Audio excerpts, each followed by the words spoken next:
We're at the Warsaw School of Economics today, waiting for the release of this, the OECD's Economic Survey for Poland 2025. And what's the diagnosis? Well, Poland has received many words of praise, and that from the OECD's chief economist, Alvaro Santos Pereira. First of all, Poland is one of the strongest economies, not only in Europe, but also in the OECD.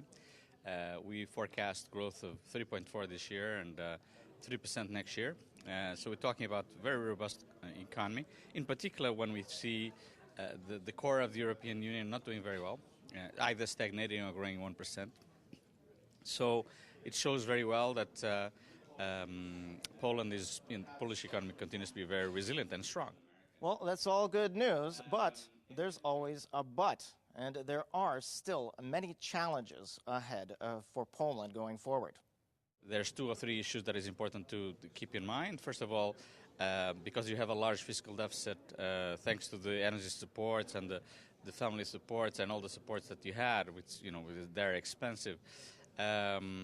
It's quite important, even though debt's still low, but is growing fast, and so it's very important to implement the fiscal adjustment that the government is planning to do. Well, the IMF, in a recent report, presented their opinion of the Polish government's roadmap to controlling the deficit. We took the opportunity to ask the counselor to the OECD's chief economist what he thinks of the roadmap that was presented by the Polish government to control the deficit.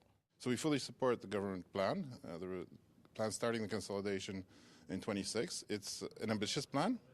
The details will have to be ironed out. We're waiting for some details. We provide some recommendations which spending has to be reviewed, has to be reevaluated. We also recommend reviewing spending, both its necessity but also its efficiency in achieving the objectives.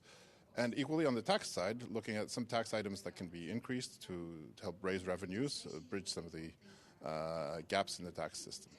Well, in terms of the challenges lying ahead for Poland, Tomasz Kozlak summarizes them in what he calls the 4 Ds. That, of course, is the deficit. And then there's demographics, digitization, and decarbonization. We'll have a chance to discuss all of those with the author of the report, Zuzanna Smidova, later on The Bottom Line.